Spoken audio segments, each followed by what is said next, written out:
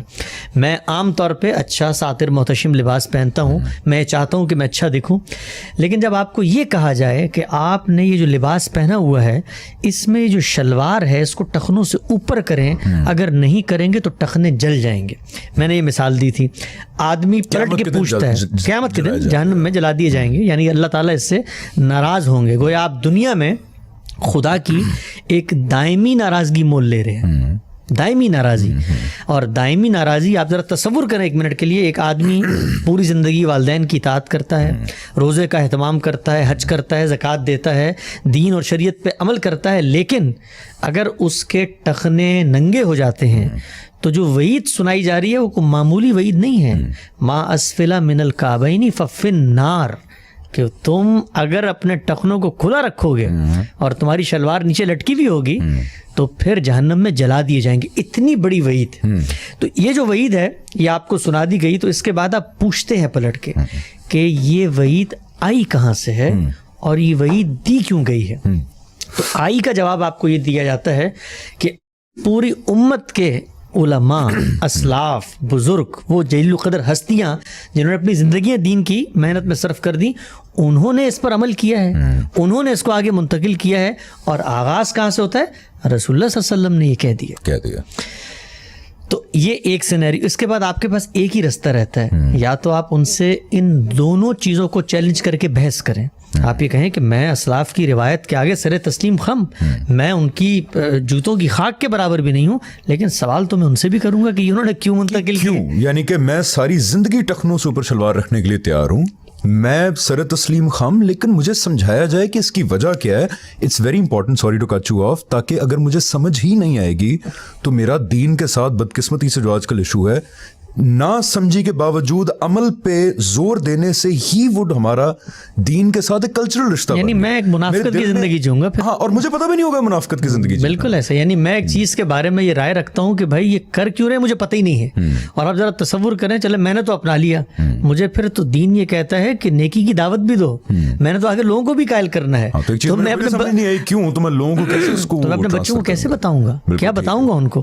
تو یہ سوال لے کر ہم یہ کہتے ہیں کہ خدا کہ پیغمبر اگر کہیں ہمیں ہمارے سامنے آ کر کہ دیوار میں سر مارو اللہ کا حکم ہے, تو ہم سوال نہیں کریں گے, ہم دیوار میں سر مار دیں گے. ہمارا پیغمبر ہمارے سامنے کھڑا ہوا ہے, وہ اللہ کی طرف سے نمائندہ بن کر زمین پر آیا ہے, وہ کوئی عام آدمی نہیں ہے, وہ کوئی عام دائی نہیں ہے, وہ کوئی عام منادی نہیں ہے, وہ کوئی کیا کہتے ہیں سائنسداں نہیں ہے, کوئی تبصرہ کرنے والے سوشیولوج, فلسفی نہیں ہے, فلسفی نہیں ہے. اللہ تعالیٰ کے زمین پہ ریپرزینٹیٹیو, یعنی خدا کی مائیت کا ظہور ہوتا ہے دنیا میں, تو وہ پیغمبر کی ذات والا صفات میں ہوتا ہے. وہ بتاتا ہے کہ دین کیا ہے, مرضی کیا ہے, وہ بتائے گا نا, اس کی منشا کیا ہے, اس کی یافت کیسے, اس کی خواہش کیا, اس کی دریافت کیا, وہ بتائے گا پیغمبر. تو سوال اس سینیریو میں یہ پوچھا جاتا ہے کہ ان پیغمبر نے یہ بات کہاں کہی ہے, یعنی دین کے سورسز میں کہی ہے. تو کہا یہ جاتا ہے کہ دیکھیں دین کے سورسز ہی میں کہی ہے, حدیث کی کتابوں میں آیا, رسول اللہ صلی اللہ علیہ وسلم نے فرمایا ہے, اور سندن یہ روایت ٹھیک ہے. تو اب آپ نے یہ کام کرنا ہے. میں آپ کو اپنا ذاتی تجربہ بتاتا ہوں.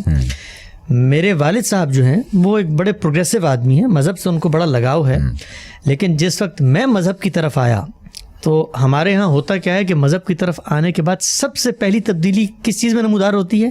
آپ کے ظاہر میں. تو میں نے بچپن ہی میں بہت مجھے لگاؤ ہوا تبلیغی جماعت سے, میں اس میں وقت بھی لگایا, نکلا, تو ظاہر تبدیل کیا میرے. تو میرے والد صاحب ہمیشہ مجھے کہتے تھے کہ بھائی یہ تم باقی بھی گھر میں بچے ہیں, باقی بھی تمہارے بھائی ہیں, وہ بھی شلوار قمیض پہنتے ہیں, نارمل دکھتے ہیں, یہ تم نے کیا حیت بنائی ہوئی ہے, شلوار اوپر چڑھائی ہوئی ہے, ٹخنے تمہارے ننگے ہیں, اور دیکھنے میں بھی بظاہر کوئی بہت ریزنیبل معقول تمہاری صورتحال نہیں لگتی. تو میں اس وقت, آپ یقین جانیں, میں آپ کو دیانتداری سے کہہ رہا ہوں کہ میں اپنے والد صاحب کی دین سے بے اتنائی پہ اس کو معمول کرتا تھا. میں کہتا تھا یہ کیا آدمی ہے کہ دنیا میں پڑے ہوئے, یعنی عقل سے خدائی احکامات, یعنی ان کو خدا کے رسول کے حکم کے سامنے ان کو یہ چیز اچھی لگتی ہے کہ میں باقی بھائیوں کی طرح دکھوں, باقی بھائیوں کی طرح نظر آؤں. اور بلکہ کئی دفعہ ایسا ہوا, میں بلکہ بہت ہی آج پلٹ کے دیکھتا ہوں تو حمیت اور غیرت انسان سے کیا کیا کام کروا دیتی ہے. آپ یقین جانیں انسان اتنا, جس کو آپ کہتے ہیں نا, بدتمیز ہو جاتا ہے پھر, کیونکہ اس کو لگ رہا تھا کہ اس کے سامنے تو خدا کی بات آ گئی ہے. تو میں نے نماز پڑھاتے ہوئے کئی دفعہ مڑ کے ان کی عادت نہیں تھی اس طرح سے پانچے اوپر کرنے کے. لوگوں کے سامنے میں نے کہا پانچے تو اوپر کریں, آپ نماز پڑھنے آ گئے. اچھا, اسی لیے you have this attitude of sympathising towards those people جو بھی بالکل, کیونکہ وہ اس سے گزرے ہیں نا, تو خون بہانے یہ کر دیں گے وہ کر دیں گے, تو آپ ان سے سمپتھائز کرتے ہیں. اسی لیے آپ دیکھیں نا کہ جب وہ ہمیں دیکھیں گے کل, یعنی کل کی جو میری ویڈیو میں میرا لباس تھا اس میں اگر مجھے دیکھیں گے تو پہلا سوال ان کے ذہن میں یہ آئے گا کہ بھائی یہ دین کی بات کرنے والا, اس کی شکل دیکھو, اس کا کوٹ دیکھو, اس کی داڑھی دیکھو, اس کے کپڑے دیکھو, یہ ہمیں مذہب سے مشابہت کر کے یہ ہمیں مذہب سکھانے آ گیا. تو یہ چیز ہے. اچھا, انسان یہاں تک جاتا. ایک سینیریو ہے یہ سینیریو آپ کو پھر معاشرے میں اپنی بات دیکھیں, جب تک آپ کی بات کے پیچھے ریزن نہیں ہوگا تو ہمیشہ آپ اپنی بات زور سے منوائیں گے. ریزن ہے تو آپ کو زور لگانے کی ضرورت نہیں ہے, آپ کا استدلال وہ زور پیدا کر دیتا ہے. آواز بھی نہیں اونچی ہوگی. یہاں پہ سوری میں اپنی بھی ایک بات کرنا چاہتا ہوں. میں بڑا مشہور تھا ایک زمانے میں, I was very out spoken. میں ٹویٹر پہ, فیس بک پہ, بلکہ میڈیا انڈسٹری میں جب اوارڈ شوز وغیرہ ہوتے تھے تو بڑا ایک اچھی جیسچر میں ہمارے دوست جو ہوسٹ ہوتے مذاق بھی اڑاتے تھے کہ he is very vocal, very outspoken. یار میں جتنا اللہ تعالیٰ کے پیغام کو انسان سمجھتا جاتا ہے اتنا ہی آپ کی جو زبان درازی ہوتی ہے, جو آواز کی اونچائی ہوتی ہے وہ کم ہوتی جاتی ہے. And you are absolutely right کہ پھر آپ ریسٹلیسنس نہیں ہوتی آپ کے اندر, بیکاز یو اسٹارٹ انڈرسٹینڈنگ, اور اس انڈرسٹینڈنگ کی وجہ سے بڑا امن آتا ہے دل کے اندر. ایسے ہی آپ پھر اس کو دیکھیں اپنی بات کو شائستگی کے ساتھ, اور آپ کو یہ لگ رہا ہوتا ہے کہ یار میرے پاس اتنا مضبوط استدلال ہے, جو کام کرنا ہے اس نے کرنا ہے, میں نے کیوں زور پیدا کرنا ہے, میں نے کیوں رد عمل میں مبتلا ہونا ہے, میں نے کیوں کسی پہ حکم لگانا ہے کہ تم تو دین سے دور ہو, تم تو باغی ہو, تم تو فاسق ہو, تم تو فاجر ہو, اور تمہارے اندر تو حمیت غیرت ہی نہیں ہے. اس کی ضرورت نہیں رہتی. تو یہ پہلا سینیریو ہے.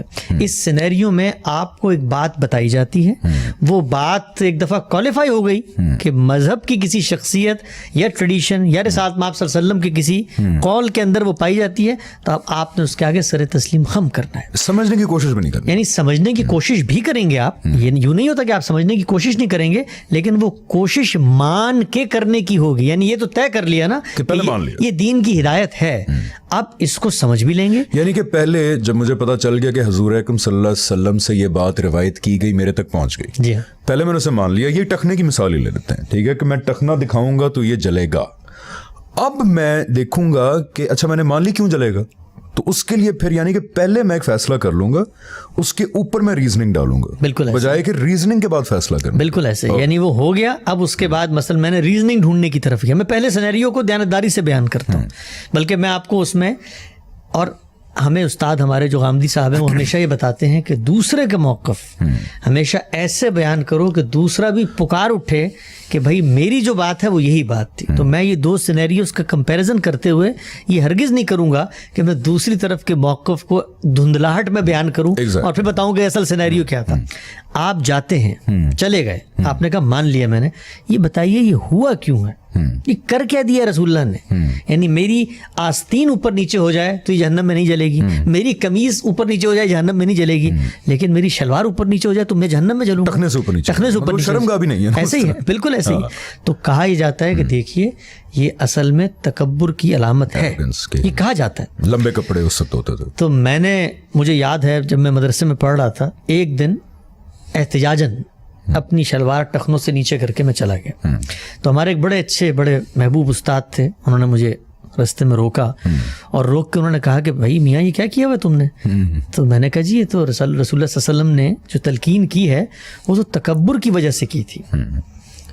تو وہ کہنے لگے کہ تم یہ کہتے ہو کہ تم میں تکبر نہیں ہے, تمہارا یہ دعویٰ کہ تم یہ کہہ رہے تم میں تکبر نہیں ہے یہی تکبر کی علامت ہے. تو میں نے ان سے کہا, میں نے بڑی عزت سے ان کو یہ کہا, میں نے کہا دیکھیں جہاں یہ روایت آئی ہے صحیح بخاری میں, اور ہمارے یہاں ہوتا کیا ہے کہ روایت جب رسول اللہ سے منتقل ہوتی ہے تو اس کو ٹکڑوں میں بیان کر دیا جاتا ہے. تو ایک جگہ پہ مکمل روایت ہے, جب رسول اللہ نے یہ بات کہی تو سیدنا ابوبکر بیٹھے تھے سامنے. تو سیدنا ابوبکر نے کہا کہ یا رسول اللہ میری تو تہبند جو ہے وہ ٹھہرتی نہیں ہے, یعنی تھوڑا سا جب آپ وزن آپ کا زیادہ ہو جاتا ہے تو مشکل ہوتا ہے کہ آپ اس تہبند کبھی کبھی نیچے اوپر ہوتی رہتی ہے. وزن کم ہو جائے تو نہیں, وزن زیادہ بھی ہو جائے تب بھی جاتی ہے, وزن کم ہو جائے تب بھی جاتی ہے. تو اس صورتحال میں کیا کروں. تو رسول اللہ صلی اللہ علیہ وسلم نے ان کو کیا کہا, یہ نہیں کہا کہ ابوبکر یہ تو دین کا حکم ہے, اس دین کے حکم میں تو میں کوئی استثنا دے دوں؟ نہیں، رسول اللہ صلی اللہ علیہ وسلم نے ان سے فرمایا کہ بھائی معاذ اللہ آپ کوئی تکبر کرنے والوں میں سے ہیں. تو میں نے استاد کو بڑی محبت سے میں نے کہا دیکھیں رسول اللہ صلی اللہ علیہ وسلم نے تو سیدنا ابو بکر کو کہا کہ کو روک دیا، تو اس کا مطلب یہ کہ تکبر اصل چیز ہے. تو انہوں نے مجھ سے فرمایا، اور ظاہری بات ہے میں روایت بالمعنی کر رہا ہوں، جو میرے فہم میں ان کی بات موجود ہے، الفاظ شاید اوپر نیچے ہوں، تو انہوں نے مجھ سے فرمایا، اور یہ اصل میں فرمان جو ہے ان کا وہ ایک تصور فہم کو واضح کرتا ہے. انہوں نے کہا بھائی سیدنا ابو بکر کے متکبر نہ ہونے کی دلیل تو رسول اللہ نے دی تھی، تو آپ بھی جا کے ان سے اپنی دلیل لیں تو میں مان لوں گا آپ کی بات. یار نہیں یار، اچھا چلو ٹھیک. تو میں آپ کو یہی بتا رہا ہوں کہ دیکھیں سوچنے کا زاویہ کیا ہے. یہ وہی ہوتا ہے کہ آپ نے پہلے ایک چیز صحیح مانی اور پھر اب آپ اس کی ریزننگ پہ آگے چلتے جائیں. اچھا آپ یہ بھی تصور نہ کریں کہ یہ روایت جو ہے ہماری مذہبیت کے اندر شاید کوئی اجنبی چیز ہے یا ایک جگہ پہ پیدا.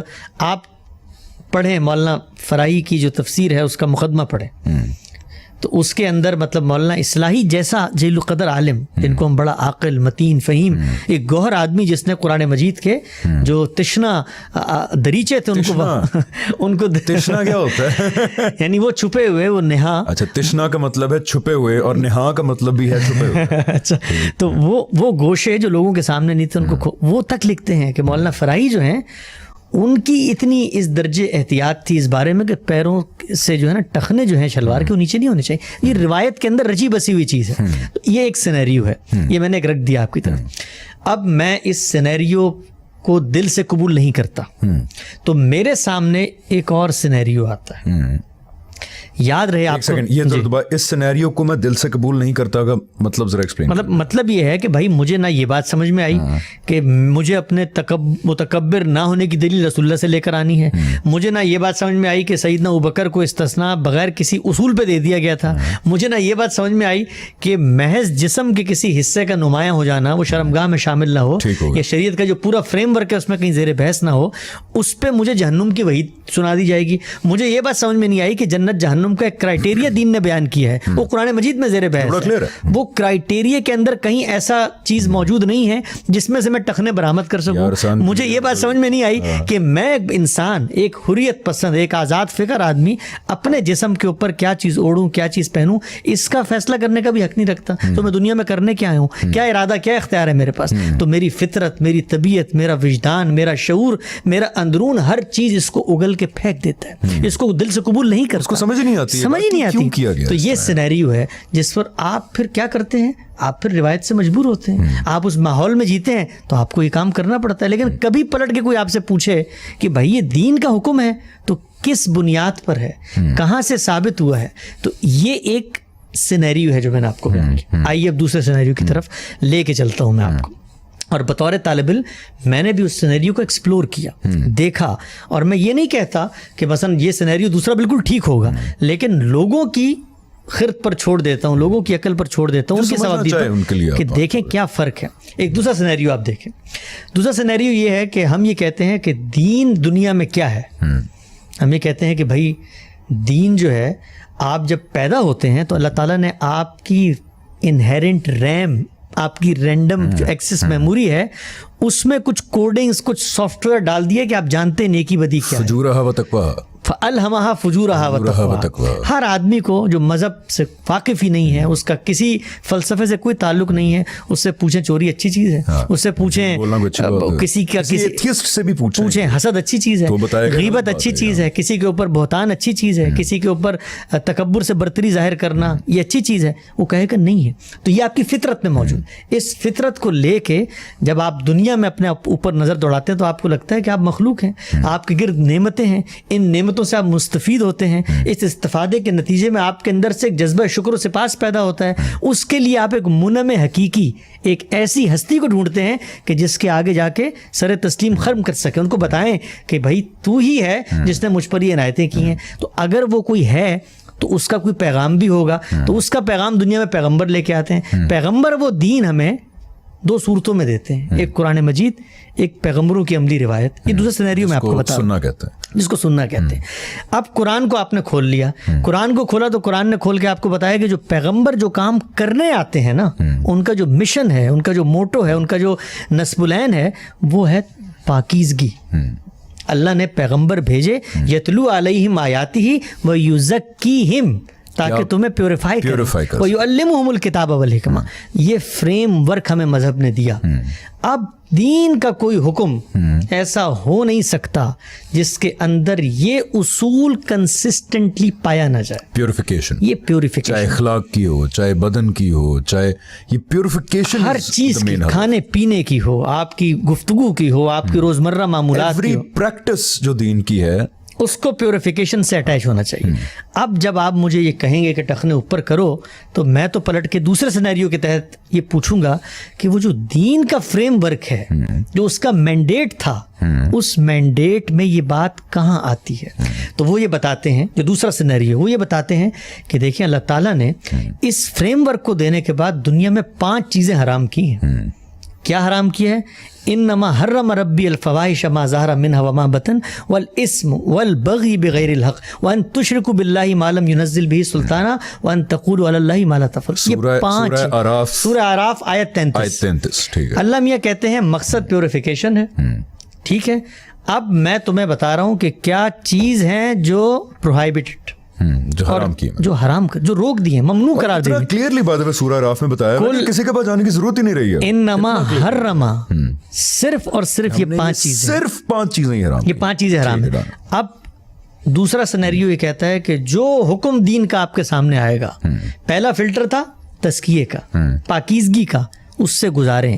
اب آپ کسی کو روکیں گے نا یہ کام نہیں کرنا، تو اس کو کوالیفائی کریں ان 5 کنڈیشنز میں. 5 چیزیں ذرا وہ ایک دفعہ ترجمہ کر کے بتا دیں. 5 یعنی اللہ تعالیٰ نے کیا چیز حرام کی؟ فواحش حرام کی، والاسم والبغی بغیر الحق، سرکشی اور اناد، اور جس کو آپ کہتے ہیں بغاوت، اور اس کے بعد کیا کہا؟ والاسم والبغی بغیر وان تشرکوا باللہ ما لم ينزل به سلطانا، کہ آپ شرک کریں. شرک کیا ہے؟ جھوٹ ہے نا. اللہ نے کوئی دلیل نہیں اتاری، آپ اللہ کے بارے میں کہہ رہے ہیں بھئی اللہ کے سبارڈینیٹس ہیں، اللہ کے بیٹے ہیں، اللہ کی بیٹیاں ہیں. اللہ کہتے ہیں بھئی میرے ہیں تو میں بتاؤں گا نا، تم میرے بارے میں جھوٹ کیوں بول رہے ہو؟ اور آخری بات، اللہ کی طرف سے کسی چیز کو دین میں شامل نہ کرنا. یعنی 5 چیزیں وہ ہیں کہ سورہ اعراف کی آیت 33 میں اللہ تعالیٰ نے کہا ہم نے صرف یہ 5 چیزیں حرام کی ہیں، کہ اندر نمبر 1 حق تلفی، فواحش، یعنی وہ چیزیں بدکاری اور تمام چیزیں اس میں آ جاتی ہیں، خواہ چھپی ہوئی ہوں یا ظاہر ہو. حق تلفی، کسی کی جان، مال اور عزت کے خلاف کوئی ناحق اقدام کرنا، جانتے بوجھتے ہوئے اللہ تعالیٰ کے اوپر معذاللہ جھوٹ باندھنا، جیسے کہ شرک ہو گیا. اور 5ویں چیز کہ اپنی طرف سے کوئی چیز حرام اور حلال کرا دے، یعنی بدعت، اپنی طرف سے یہ کہہ دینا. یعنی اگر ان دین کے فلٹرز میں وہ نہیں آ رہی، نہ پیوریفیکیشن میں آ رہی ہے، نہ ان 4 میں جو پیچھے آ رہی ہے، اور آپ نے اس کو شامل کر لیا، دین بنا دیا، تو اللہ تعالیٰ کہتے ہیں کہ اس کو بھی میں نے حرام قرار دے دیا ہے. تو دوسرا سینیریو کہتا ہے بھائی رکو، اس میزان پہ پرکھو. یہ جس چیز کو تم دین قرار دے رہے تھے، دین نے تو کچھ اور پیرامیٹرز بتائے ہیں، پہلے اس میں کوالیفائی کرو، ورنہ تم اس کے اتاب میں آ جاؤ گے. وہ جو 5ویں چیز اللہ نے بتائی، اگر وہ دین ثابت نہیں ہوتے تو وہ کیا بتاتے ہیں؟ وہ یہ بتاتے ہیں کہ قرآن کا فریم ورک کیا ہے. اس فریم ورک میں اگر کوئی چیز لباس سے متعلق روکی گئی ہے آپ کو، تو قرآن ہی نے بتا دیا ولا تسائر خدک للناس، لوگوں کے سامنے یہ اپنے گال پھلا کر نہ بیٹھو. ولا تمشی فی الارض مرحا، اور زمین پہ اکڑ کے نہ چلو. ان اللہ لا یحب کل مختال فخور، اللہ تعالیٰ ہر اکڑنے والے متکبر کو پسند نہیں کرتا. یہ قرآن کا فریم ورک ہے. اس فریم ورک کے بعد اگر کسی چیز کو ممنوع قرار پانا ہے تو اس کو تکبر کی تعریف میں شامل ہونا چاہیے. اس میں تکبر کیا ہے؟ اصل میں تکبر بھی سرکشی ہے. آپ اصل میں لوگوں کے اوپر دھونس جما رہے ہوتے ہیں، آپ لوگوں کی حق تلفی کر رہے ہوتے ہیں. تکبر کیا ہے؟ اسی چیز کا نام ہے. تو اب یہ جب فریم بن گیا تو اب مجھے روایت نے بتایا کہ رسول اللہ صلی اللہ علیہ وسلم نے فرمایا کہ تم نے پائن سے اوپر کرنے ورنہ جہنم میں جلیں گے. تو سب سے پہلا کام میں کیا کروں گا؟ میں کہوں گا رسول اللہ صلی اللہ علیہ وسلم کی بات سر آنکھوں پہ. ہماری آنکھوں کا سرما، ہمارے ماتھے کا جھومر، ہمارے سروں کا تاج کیسے ہو سکتا ہے رسول اللہ کی بات ہم تک پہنچے؟ ہی نہیں ہو سکتے، ہم تو اطاعت کریں گے ان کی. آؤ سب سے پہلے یہ دیکھتے ہیں کہ بات کہی کب تھی. کیوں؟ کیونکہ رسالت مآب صلی اللہ علیہ وسلم میرے سامنے موجود نہیں ہے. رسول اللہ صلی اللہ علیہ وسلم نے مجھے براہ راست یہ بات نہیں کہی ہے، یہ لوگوں نے بات مجھ تک پہنچائی ہے، اپنے انیشیٹو پہ پہنچائی ہے، اپنی زبان میں پہنچائی ہے. اور ایک آدمی نے بھی نہیں پہنچائی بھائی، سینکڑوں ہزاروں لوگوں نے پہنچائی. تو آپ پہلے تحقیق کریں. یہ تحقیق کرنے کے بعد دیکھیں اصل بات کیا تھی. اس پروسیس سے جب آپ گزریں گے تو آپ کے سامنے اصل بات آئے گی. وہ اصل بات کو جب آپ نے پڑھ لیا تو رسول اللہ صلی اللہ علیہ وسلم کہتے ہیں ما اسفل من الکعبین ففی النار. اس کے اندر یہ بتا دیا ہے خیلاء متکبر ہو کر. یعنی اگر آپ نے تکبر کی علامت کے ساتھ, جیسے کہ ہمارے دیہاتوں میں یا بعض اوقات ہمارے آج کے معاشرے میں بھی لوگ اپنی کپڑوں کو نیچے پھیلا دیتے ہیں. وہ جو یہ رائل کراؤننگ سیریمنیز ہوتی ہیں اس کے اندر دیکھیں وہ مونارک جو چل رہا ہوتا ہے, آج کل بھی بی بی سی پہ دیکھ لیجیے, دسیوں علامتیں چل رہے ہوتے ہیں, پیچھے کپڑے پکڑ کے چل رہے ہوتے ہیں. سو لمبے کپڑے اس وقت ایک متکبرانہ قسم کی روایت بھی بن گئی تھی کہ لمبے کپڑے پہن. دوسرا سینیریو آپ کو یہ کہتا ہے کہ یہ جو روایت ہے, یہ روایت صرف کپڑوں کے لیے نہیں ہے, یہ تمہارے کفلنگز کے لیے بھی ہے, یہ تمہارے چشموں کے لیے بھی ہے. لوگ سمجھتے ہیں کہ وہ دین سے آزادی دے رہے ہیں وہاں پر. یہ آپ کے برانڈڈ جوتوں کے لیے بھی, یہ آپ کے برانڈڈ جوتوں, یہ آپ کے اس رولیکس کی 50 لاکھ کی گھڑی کے لیے بھی ہے, یہ اس موبائل فون کے لیے بھی جو دھونس چما کر آپ لوگوں کے سامنے رکھ دیتے ہیں, یہ اس گاڑی کی چمک کے لیے بھی ہے جو محض پڑوسی کا دل جلانے کے لیے آپ گاڑی کو صاف کرواتے ہیں. یہ اس 10 لاکھ کے ڈولچے اینڈ گبانا کے بیگ کے لیے, بالکل ایسا, یہ تمام چیزوں کے لیے. اب آپ دیکھیے دوسرا سینیریو ہے.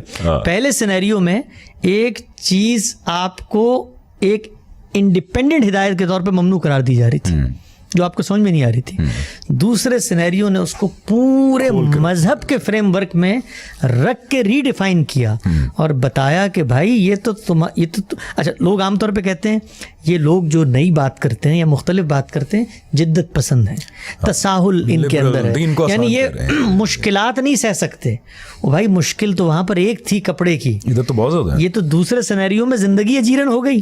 نہ برانڈز پہن سکتے ہیں, نہ ایکسپینسو جوتے, یعنی آپ سب کچھ کر سکتے ہیں, سب کچھ کر سکتے ہیں, لیکن اس میں شرط کیا ہے کہ آپ نے دھونس جمانے. تو یہ دو سینیریو میں خلاصہ کرتا ہوں, اور میں اس بات کو ایسے کہنا چاہ رہا ہوں کہ یار کوئی اوفینڈ بھی نہ ہو, وہ بھی نہ لگے کہ میں فنگر پوائنٹ کر رہا ہوں. میں نے اپنی زندگی میں جب بیک ان مائی ڈیز جب میں دین سے دور تھا تو میں یہ دیکھتا تھا کہ جی ٹخنوں کے اوپر شلوار تو انسان کر لیتے ہیں, لیکن وہ ٹخنوں کے اوپر جتنا انہوں نے متکبرانہ قسم کی چیزیں پہنی ہوئی ہوتی ہیں, تو یہ وہی شو کرتی ہے چیز کہ ایک پریکٹس ہم نے بنا سوچے سمجھے مان لی, ٹھیک ہے جی ہم ٹخنوں سے شلوار اوپر کریں گے, اور جو اس کا ایک ایسنس تھا کہ تکبر نہیں ہونا چاہیے, ٹخنوں سے اوپر تکبر ہی تکبر. میں حمزہ بھائی اپنی مثال دیتا ہوں, آپ کو کسی اور کی مثال نہیں دیتا, کہ جس زمانے میں ابتدائی طور پہ میں اس پریکٹس کو کرتا تھا, میں دیانتداری سے بتا رہا ہوں آپ کو یہ کہ میں ان لوگوں کو جو یہ کام نہیں کر رہے ہوتے تھے, بشمول میں نے آپ کو مثال دی اپنے والد صاحب کی, ان کو حقارت کی نظر سے دیکھ کے خود تکبر کی علامت ظاہر کر دیتا. اللہ تعالیٰ کے قریب دیکھو میں کتنا قریب ہوں, کتنا یار یہ ابلیس والا ٹریٹ ہے نا. یہ دیکھیں, یعنی جو جس چیز سے روکا گیا, مثال میں نے آپ کو ایک بہت سادہ روزمرہ زندگی کی تھی, لیکن اگر آپ اس کے اندر اتریں تو اس میں دو سینیریوز کے اندر دو مختلف پیراڈائم آپ کو نظر آئیں گے. اس میں دیکھیں سورسز نظر آئیں گے دین کے, اس میں آپ کو نظر آئیں گے کہ رسول اللہ کی بات کو سمجھا کیسے جاتا ہے, اس میں آپ کو نظر آئے گا کہ سمجھنے کے بعد اس کو زندگی کے اندر پھیلایا کیسے جاتا ہے, اپنایا کیسے جاتا ہے. تو یہ دو سینیریوز ہیں, یہ دو سینیریوز جب آپ کے سامنے آتے ہیں, تو جب یہ آپ کے سامنے آتے ہیں تو آپ پھر سوچتے ہیں اپنی عقل سے کہ بھائی یہ بات ٹھیک تھی کہ یہ بات ٹھیک تھی. یار یہ اس کا پھر کیا ہوگا, جو بڑا ایک کامن آتا ہے فیڈ بیک کہ آپ طے کریں گے اپنی عقل سے. آپ کون ہیں, who are you to decide. مطلب یہ جو بڑے بڑے نام ماضی کے اندر ان چیزوں پہ بحث کر کے بتاتے رہے, اب آپ فیصلہ کریں گے آ جا کے اس کے, how do you address that. ہاں دیکھیں, اس میں بھی ایک سوچ اصل میں پوشیدہ ہے. وہ سوچ کیا ہے کہ جس وقت اتنی بڑی تعداد نے ایک مسئلے کے اوپر غور کر کے ایک رائے اپنا لی ہے, اگرچہ جیسا کہ میں نے ابتدا میں پچھلی گفتگو میں کہا تھا کہ یہ بھی ایک غیر علمی رویہ ہے کہ آپ اتنا بڑا دعویٰ کرتے ہیں. مثلا میں روایت کے اندر ہی سے بہت سارے اقوال آپ کو بتا سکتا ہوں, روایت کے اندر سے چند چنیدہ لوگوں کو, اور پھر وہ کہ وہ ان کے اقوال تفردات ہی میں شمار ہوتے ہیں, وہ بھی یہی بات بیان کر رہے ہوں گے کہیں نہ کہیں کہ بھئی یہ تکبر کے ساتھ خاص ہے, اس کو ایسے مت پھیلاؤ, وہ بھی کہہ رہے ہوں گے, لیکن بالعموم روایت کا جو مجموعی فریم ورک ہے وہ اسے قبول نہیں کر رہا. تو ہوتا کیا ہے, وہ یہ کہتے ہیں کہ بھائی اتنے بڑے بڑے لوگ, ان لوگوں نے آخر مذہب پہ غور کیا ہے, آپ ایک اٹھ گئے ہیں. جب یہ کہا جاتا ہے نا ایک اٹھ گئے, ذرا آپ اس کو سمجھیں کہ وہ کہنا کیا چاہ رہے ہوتے ہیں. وہ کہنا یہ چاہ رہے ہوتے ہیں کہ ہمارے پاس تعداد ہے اتنے بڑے لوگوں کی, اور آپ کے پاس تعداد نہیں ہے, آپ اکیلے آدمی ہیں. اچھا آپ ذرا اس کے اور اندر اتریں, ہمارا دین کیا کہتا ہے؟ رسول اللہ صلی اللہ علیہ وسلم نے آخری خطبہ کیا دیا؟ اکثر میں سنتا ہوں فیس بک پہ یہ وہ کہ یار ان لوگوں کو جانتے کتنے لوگ ہیں, ان لوگوں کو ان کے فالوورز ہی کتنے ہیں.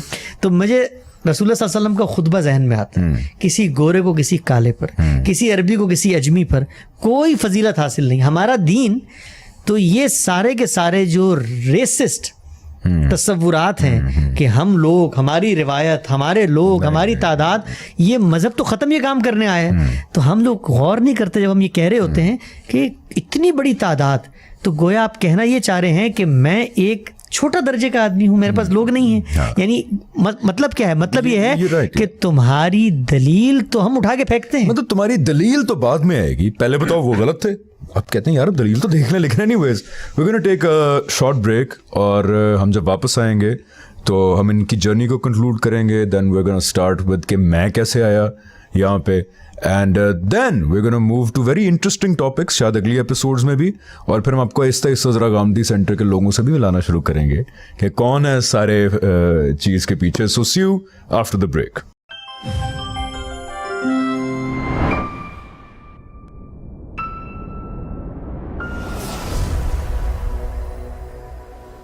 جی ناظرین, ویلکم بیک.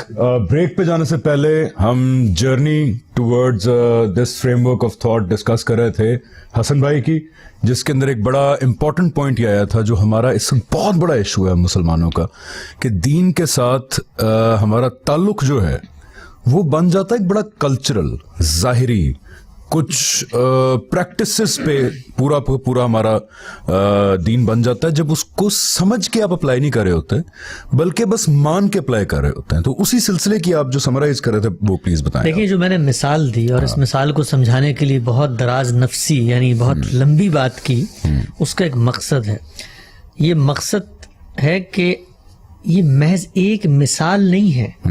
یعنی میں آپ کو بلا مبالغہ دسیوں اس طرح کے معاملات بیان کر سکتا ہوں جو آپ کی انفرادی زندگی سے بھی ہیں, جو آپ کی اجتماعی زندگی سے بھی ہیں. اور آپ کو یہ بھی اندازہ ہوگا کہ یہ تو چلے کہے گا کوئی کہ کیا بگ ڈیل ہے, پائنچی ہے نا, اوپر کر لو نیچے کر لو. نہیں, اس کا ایک نتیجہ نکلتا ہے. جب آپ اس فریم ورک کو قبول کر لیتے ہیں تو پھر مذہب کی پوری انٹرپریٹیشن ہے. میں آپ کو بتاؤں کہ وہ انٹرپریٹیشن آج نتیجے کے لحاظ سے وہاں پہنچ گئی ہے کہ جہاں آپ اور ہم گلی محلوں میں جانے کے لیے آزاد نہیں ہیں. ہمارے ملک کے اندر, اس دنیا کے اندر آپ دیکھیں, اسی مذہب کے نام پر جو شدت پسند تحریکیں اٹھیں, جو سیاسی نظام اور غلبہ اسلام کی تحریکیں اٹھیں, یہ سب سوال وہاں بھی پیدا ہوتے ہیں. یہ سوال حجاب کے اندر بھی پیدا ہوتے ہیں کہ جب راہ چلتی ہوئی عورت کو کہا جاتا ہے کہ تم بے حیا ہو, تم نے دوپٹہ نہیں کیا ہو یا تم نے پردہ نہیں کیا. یہ سوال وہاں بھی پیدا ہوتے ہیں کہ جب داڑھی چھوٹی رکھے ہوئے, داڑھی نہ رکھے ہوئے ایک آدمی سے دین کی بات آپ سننے سے انکار کر دیتے ہیں, تو آپ کو قدم بقدم ان مسائل کا سامنا رہتا ہے. تو یہ ایک مثال, اصل میں یہ کچھ ایسی چیز ہے کہ جو آپ کے اس پورے فریم آف مائنڈ کو واضح کرتی ہے. میں خلاصہ کرتا ہوں اس کا. خلاصہ یہ ہے کہ مذہب کو آپ نے انڈیویجول ہدایات کے طور پر سمجھنا ہے. وہ انڈیویجول ہدایات روایت کے تعامل کا مطلب یہ ہے کہ روایت اس پر کھڑی ہوئی ہے, جمع ہو گئی ہے, اس کا زور ہے, وہ عام ہو گئی ہے بات, اس پر قبول کرنی ہے. اس کے بعد مذہب کی ہدایت پائی کہاں جاتی ہے؟ وہ لوگوں کی رپورٹنگز میں پائی جاتی ہے, وہ بخاری و مسلم کی کتابوں میں پائی جاتی ہے, وہاں سے لینی ہے. پھر اس کے بعد اس جو رپورٹنگ ہے اس کی کون سی ویلڈ انٹرپریٹیشن ہے, اس کا فیصلہ بھی روایت نے خود کرنا ہے. یہ ایک سینیریو ہے. دوسرا سینیریو ہے, آؤ علم کے طریقے پر حقائق کے سچے طالب علم بن کے چیزوں کے اصل ریشنیل کو, اصل بنیاد کو, اصل ماخذ کو, اصل حقیقت کو, اصل مقصد کو, اصل علت کو جانتے ہیں. کیا اللہ تعالیٰ ہم سے یہی چاہتے ہیں؟ کیا اللہ ہم سے ہی چاہتا ہے؟ اور اگر اللہ چاہتا ہے تو پھر اللہ کو بتانا چاہیے ان سورسز میں جو اللہ نے مجھ تک پوری قطعیت کے ساتھ پہنچائے. وہ قرآن مجید ہے, وہ سنت متواترہ ہے, اس کا جو فریم ہے کیا اس میں یہ باتیں بیٹھتی ہیں؟ تو یہ بحث تقریب فہم کے لیے, یعنی سمجھانے کے لیے میں نے ایک مثال دی, لیکن یہ مثال آپ کو انشاءاللہ آگے جب ہم چلیں گے دسیوں موضوعات زیر بحث آئیں گے. یہاں پر یہ موضوع بھی زیر بحث آئے گا کہ کیا آپ کسی کو کافر کہہ سکتے ہیں؟ ایگزیکٹلی. کیا آپ کسی کے اوپر توہین رسالت کی سزا کا نفاذ کر سکتے ہیں؟ یہ بھی آئے گا. کیا آپ کسی کو کہہ سکتے ہیں کہ مثلا اسے داڑھی نہیں رکھی ہے تو فاسق ہے, فاجر ہے؟ آپ یہ کہہ سکتے ہیں کہ کس کے پیچھے نماز ہوتی ہوتی کس کے پیچھے نہیں ہوتی. یہ ساری چیزیں, ریاست کا کوئی مذہب ہوتا ہے کہ نہیں ہوتا, یہ ساری چیزیں اس انٹرپریٹیشن سے پھوٹتی ہیں. یہ اس کی ایک ادنا سی مثال ہے جو ایک پرسنل لیول پہ آپ کے ٹخنوں میں ہوتی ہے. یہ محض ٹخنوں کی مثال نہیں ہے. تو میں آخر میں یہ کہتا ہوں آپ سے کہ جب آپ کے سامنے یہ فریم ورک پیش کیا جاتا ہے, اور ذرا تصور کریں, ہم تو مثلا مذہبی لوگ ہیں, مذہب کی ایک پوری روایت میں کھڑے ہوئے, چلے مان بھی لیں گے, ایک خالی الذہن آدمی, ایک موجودہ دور کا پڑھا لکھا آدمی, ایک سائنٹیفک اور ریشنل مائنڈ رکھنے والا آدمی, اس کو جب میں, چلے اور کچھ نہیں کہتا, میں آپ کی مثال لے لیتا ہوں, میں آپ کے سامنے یہ سینیریو رکھوں اگر کہ بھائی یہ دین ہے اور یہ قیامت تک کے لیے ہے, اور اس کی بنیاد پہ تمہیں جنت جہنم ملے گی, اور جہنم میں جانے سے بچنا ہے تو ٹخنے ننگے نہیں ہونے چاہیے. تو آپ بتائیے, ذرا اپنا سفر بھی بتائیے کہ جب آپ کے سامنے یہ چیز پیش کی جاتی تھی تو تاکہ دنیا کو یہ پتہ چلے کہ ایک عام آدمی, اور یہ عام آدمی کو معمولی آدمی نہیں ہوتا, یہ اللہ کا مخاطب ہے جس کو آپ دین پیش کر رہے ہیں, اس کے ذہن میں کیا چیزیں اٹھتی ہیں. تو اس کو آپ بتائیں ذرا لوگوں کو کہ جب یہ سینیریو پیش کیا جائے تو عام آدمی کیسے دیکھتا ہے. بالکل, اور یہ بڑا انٹرسٹنگ ہے بیکاز ہمارے ویریبل سیم ہے کہ ہم کیوں کیسے اس رستے پہ آئے, لیکن آپ کا بیک گراؤنڈ ہے بڑا ہی ریلیجس سائڈ کا, یعنی مدارس بھی انوالوڈ ہیں, ان کے منتظمین بھی انوالوڈ ہیں. اچھا, میرا بالکل ہی دوسرا والا بیک گراؤنڈ ہے کہ میں نے جہاں پہ آنکھ کھولی, ظاہری بات ہے مسلمان معاشرہ تھا, کہنے کو ارد گرد سارے مسلمان تھے, لیکن پرابلم یہی ہے سب سے پہلے کہ دین کے احکامات مجھے بتائے گئے کہ اللہ تعالیٰ آپ سے یہ چاہتا ہے. تو دو راستے ہوتے ہیں. ایک راستہ وہ ہوتا ہے جو میری بہت ہی ہمبل اوپینین کے اندر میجورٹی آف دا پاپولیشن اپناتے ہیں, اور مجھے کریکٹ کیجیے گا آپ بھی اگر میں غلط کہہ رہا ہوں تو. ایک راستہ یہی تھا کہ جی اچھا مجھے بتا دیا گیا میڈیا کی طرف سے, اسکول میں بھی اسلامیات پڑھا دی گئی, کچھ قاری صاحب نے بتا دیا عمومی طور پہ, اور میں نے اس کو بس سطحی طور پہ مان لیا. اس کا نقصان یہ ہوتا ہے کہ اللہ تعالیٰ سے آپ کا تعلق نہیں ڈیولپ ہوتا. آپ کو بالکل کوئی پرواہ نہیں ہوتی کہ آخرت کیا ہے, خدا کیا ہے. آپ بس ایک پھر جو میری اصطلاح میں کلچرل مسلمان بن جاتے ہیں, جس کے پاس جس نے کبھی سوال ہی نہیں کیا ہوتا کہ جو میں مان رہا ہوں وہ میں کیوں مان رہا ہوں. تو میں بھی بدقسمتی سے سب پہلے اسی طرح کا ایک مسلمان تھا, کلچرل مسلمان. کبھی نماز پڑھ لی, جمعہ بھی پڑھ لیا, روزے بھی رکھ لیے تھوڑے بہت, لیکن آئی نیور انڈرسٹوڈ کہ کمپلیٹلی کہ why I am doing this. اچھا, اس کے بعد میں نے پوچھنا سٹارٹ کیا کہ یار ایک سیکنڈ, کچھ باتیں سمجھ آ رہی ہیں, اور بڑا سمرائز کر کے میں بتا رہا ہوں کہ بہت لمبی جرنی تھی ایتھیزم سے, پھر واپس آیا. اچھا, جب اسلام کی طرف آیا تو میں نے یہی پوچھا, میں نے کہا جی کچھ باتیں مجھے سمجھ آ گئی کہ اللہ تعالیٰ ایک ہے, بالکل کائنات کا بنانے والا ایک ہونا چاہیے. وہ چاہتے کیا میرے سے کہ میں عقلی اور علمی طور پہ ان کو دریافت کروں, اور جب مجھے پتہ لگ جائے کہ وہ میرے رب ہیں, مجھے بنایا انہوں نے, یعنی کہ ماں باپ سے بھی یہی تقاضا ہوتا ہے نا بالکل کہ ان کو ماں باپ مان کے جئیں آپ, تو پھر اللہ تعالیٰ کا بھی رائٹ ہے. مجھے پتہ چل گیا کہ میرا بنانے والا وہ ہے, تو ان کو میں رب مان کے جیوں. نماز کی بھی سمجھ آ گئی کہ یار ہاں 5 دفعہ 2 منٹ, دن کے 2 منٹ ہوتے ہیں نا, 5 دفعہ اللہ کی عبادت کرنی چاہیے, روزہ رکھنا چاہیے, ایک سیلف سیکریفائس اللہ تعالیٰ کے لیے آپ کر رہے ہیں. ساری چیزیں سمجھ آ گئیں. زکوٰۃ دینی چاہیے, چیریٹی دینی چاہیے, لوگوں کے ساتھ اچھا سلوک کرنا چاہیے, تکبر نہیں ہونا چاہیے, ایک اچھا انسان بن کے اپنی بڑائی نہیں تلاش کرنی چاہیے دنیا کے اندر, اللہ کو سب سمجھ آ گیا. اچھا, پھر وہی جس آپ نے ٹکنے کی مثال دی, ایسے احکامات آپ کو بتائے جاتے ہیں جو آپ ایک سیکنڈ رک جاتے ہیں, آپ کہتے ہیں ٹھیک ہے لیکن یہ کیوں. فار ایگزامپل, ان ساری چیزوں کے بعد آپ نے ایک اور کام بھی کرنا ہے جس کو کہتے ہیں اقامت دین. یعنی کہ یہ مجھے یاد ہے کہ ہماری اسلامیات میں پڑھایا جاتا تھا کہ ایک ہے دارالاسلام اور ایک ہے دارالحرب. اسلامیات میں آرمی پبلک ملتان کا پڑھا ہوا ہوں, میں بیکن ہاؤس میں بھی 9ویں کلاس میں پڑھا ہوا ہوں. ہمیں اسلامیات کی بک میں پڑھایا جاتا تھا کہ ایک ہے دارالاسلام دنیا کے اندر, یعنی جس میں مسلمان رہتے ہیں, اور دوسرا ہے دارالحرب. حرب کا مطلب ہوتا ہے جنگ, لڑائی, جنگ, وار. اور دارالاسلام کے لوگوں کا کام ہے کہ دارالحرب پہ جہاد کر کے اس کو دارالاسلام میں لائیں. شامل کریں. میں غلط کہہ رہا ہوں؟ صحیح کہہ رہے ہیں, مجھے یاد ہے اسلامیات ایسی. جب میں نے اس طرح کی چیزیں پڑھی, میں نے کہا یار ایک سیکنڈ, اسینشلی اس کا کیا مطلب ہے کہ اگر ہمیں طاقت ہوتی اس وقت, اب تو میں کہتا ہوں لگ رہے نہ ہی ہو ہمارے پاس, I am sorry if I am being harsh, تو ہم کیا کرتے, ہم پوری دنیا پہ جنگ کرتے, ایک جو غیر مسلم ملک ہے ان کے اوپر جنگ کرتے, وہاں اسلامی حکومت قائم کرتے. پر یہ تو کچھ بات سمجھ نہیں آ رہی, یہ تو پھر فساد برپا کریں گے. اور اگر دوسرے ہمارے ساتھ یہ کام کریں تو ہم کہتے ہیں ظلم ہو رہا ہے. اور حضور اکرم صلی اللہ علیہ وسلم نے یہ بھی فرمایا کہ برائی کیا ہے,